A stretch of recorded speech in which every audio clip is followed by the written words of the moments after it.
things work nominally.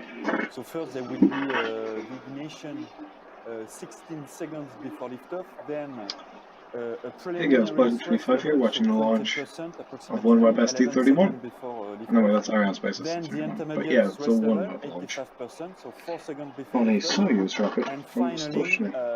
the full thrust level at liftoff time. That's great. We are half a minute about from liftoff. I've seen many launches, but at least for me, it's always like the first time. Cannot get used to it. What's your feeling right now, Vincent? Yeah, so it's an emotional moment as for previous launches. So everything is now ready for launch, and there will be the ignition in few seconds right now.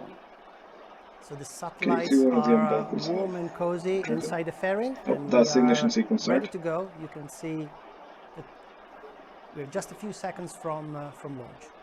Let's follow this. There we go. Throttles ramping up. And the liftoff of the Soyuz carrying we have satellites from liftoff of Stochnik. Soyuz ST-31 mission. It's very exciting. There's always a bit of tension in these moments, and we are launching in plane 5 today of our 12-plane constellation. There's still a long way to go, 4 hours journey before all the 36 satellites will be released.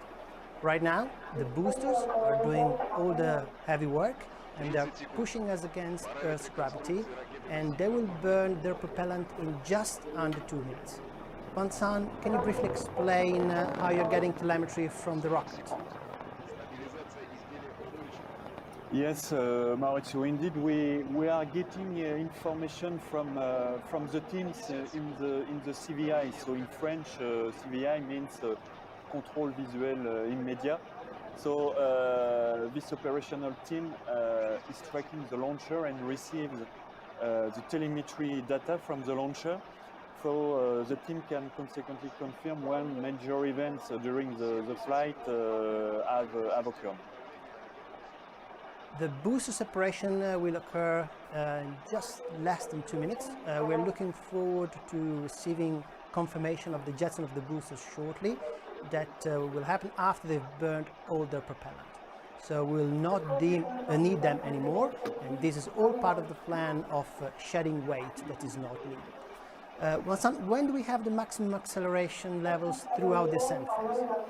Yes, so we have the maximum acceleration level at the end of the booster phase, so that is to say... Ooh, those are live camera views from Soyuz. We do not get those often. The first stage of the launcher consists in 4 boosters arranged around the central core, so 45 you can see the plumes expanding each, there. And each powered by an early 107A engine, so producing a total thrust of 300. There go the boosters. Oh, that's cool. Look at that left cross. So their job is to get the launcher away from the Earth. So we have the confirmation, yes, of the correct separation of the booster. Yeah. Thank you, Vincent, and we've also seen it live from the camera on board of the Soyuz. So our 36 satellites are sitting at the top of the Soyuz launcher inside the fairing that is protecting them in these initial phases of the ascent. Vincent, tell us more about the purpose of the fairing and confirm separation when you're able to. Yeah, a few words about the fairing that has several jobs. So most notably, it's protecting the satellites, of course, from the severe conditions of the launch and the atmosphere. So there is the acoustic vibration at liftoff and also friction when the launcher is flying through the dense part of the atmosphere, so at a very high speed. So at the present altitude, there is no more atmosphere, so then no need to maintain the fairing on the launcher to protect the satellite. So the launcher is then liberated from any dead weight. Liberated. And when the fairing is jettisoned, this is also the first time that we see our satellites. The satellites are attached to a central dispenser in a configuration that resembles a corn kernel. The satellites themselves look like a truncated pyramid. That's the configuration that maximizes the number of satellites inside the fairing itself. You are able to spot two dishes. Those are the gateway antennas that communicate with the ground stations, while what looks like a fanned out deck of cards is the user link antenna, that part of the satellite that communicates with the user terminal. Now, Vincent is going to take us through an animation that explains the different phases of this launch. Well, the tonight's mission of the Soyuz started with the 4 booster phase, so during 2 minutes. After the separation, the second stage of the launcher, so the core stage took the reins during less than 3 minutes, and the fairing is then jettisoned. So after that, few seconds before separation of the core stage, the third stage is ignited, and the central core is then separated.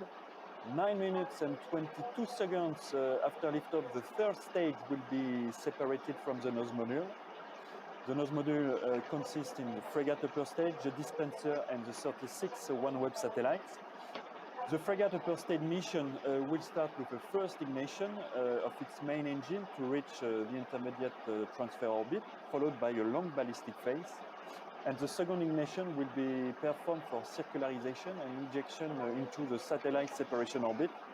So the satellite release sequence will start with first the separation of the 4 satellites integrated on the top conical part of the dispenser, and then a successive separation of the 36 satellites integrated on the cylindrical part of the dispenser from the top row to the bottom row. 4 satellites at once. So as illustrated on the 3D animation, it means that 9 separation events are necessary for the complete release of the 36 satellites. And between each separation event, the sequence is identical, so 19 minutes, which consist in a series of maneuvers. So first, a tilting of the nose module, then a boost of the frigate attitude control system with a very small delta V during few seconds to ensure enough distance between the satellites and avoid any collision. Then a new tilting of the nose module to the required orientation for the satellite separation. And the separation is ordered by the frigate upper stage, so it is a smooth separation ensured by relaxation of specific springs. So the end of this complex release sequence occurred a little bit less than 4 hours after the liftoff, with the 9th and the last satellite separation. Thank you. That really helps everyone that is following us from home to understand the journey that awaits our satellites very soon. We are now at the end of the second stage phase. Vincent, can you tell us what's going on now? Yes, so the second stage is now separated, and it is the turn now of the third stage to burn. The third stage is powered by an RD-120-24 engine, producing a thrust of 30 tons. It burns for approximately 4 minutes and 30 seconds. That's great. Now let's hear from Georgie again, who has been speaking with one of our partners, the AST Group. Georgie, over to you. I'm joined now by Gregory Darling, who is chairman and founder of the AST Group, and he's here to speak more about AST's partnership with OneWeb. Gregory, a very warm welcome to you. Thanks very much.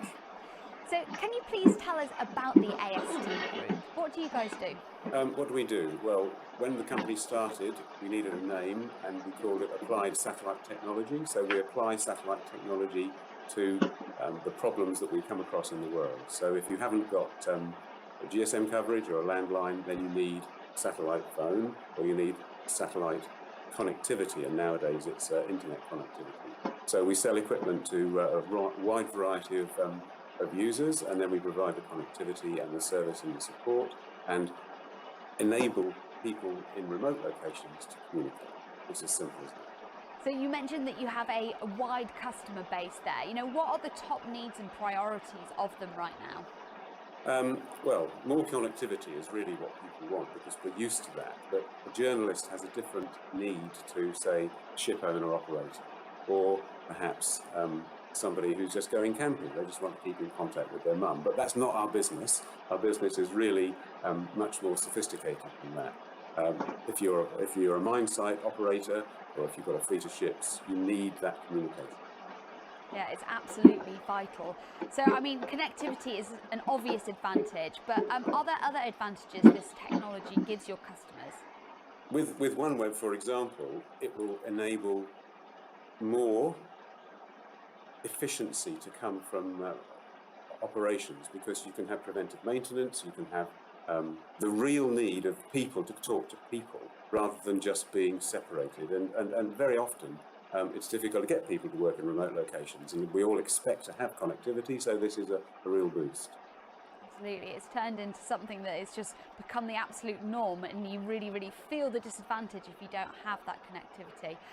Gregory, thank you so much for joining us today and explaining a little bit more about the AST group.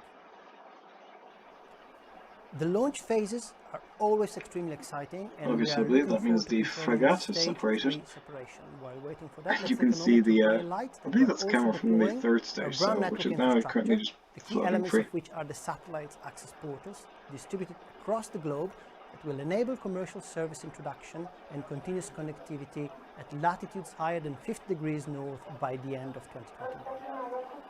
Now we're coming closer to frigate ignition. Vincent, can you Oh, so update this one us is on the progress? just a coast. Well, the third stage is now separated, so and the frigate upper stage is now getting ready to switch on its main engine. So the first stage is called the pre-burn phase for a duration of 55 seconds. So it's giving a quick burst of acceleration to push the fluids back in the tank. So this is the first step of the frigate mission. And this first ignition enables to inject the nose module into an intermediate transfer orbit, so an elliptical orbit, and the duration of this boost is just over 5 minutes. So we will be able to confirm, yes, we can confirm now that the successful ignition of the frigate upper stage. That's fantastic news. Thank you very much. Well, the next phase of the journey is about to start. The frigate is really the smartest part of the rocket with its own brain, and it will execute a series of separations. This is similar to a school bus drop-off, as it will release 4 satellites per stop. And note that as our In reality, it's celestial probably bus much has more only one smooth. gear, and as after each drop-off it becomes lighter, the frigate will have to fire its engine for a shorter period of time after each separation. Once the satellites are released, the onboard computer wakes them up, and the team at the Satellite Operations Center takes control of the newborn babies. As we are in the process of deploying another pillar of OneWeb's feel about network, that description. we have also launched our first OneWeb Innovation Challenge, aiming at identifying new ideas to promote and nurture innovation in space.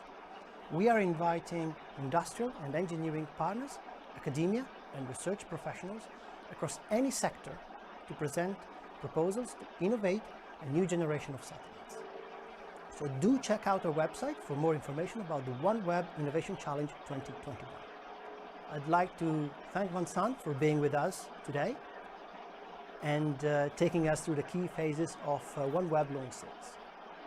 Thank you to all of the colleagues at OneWeb for making this possible. And thanks to those of you watching from home.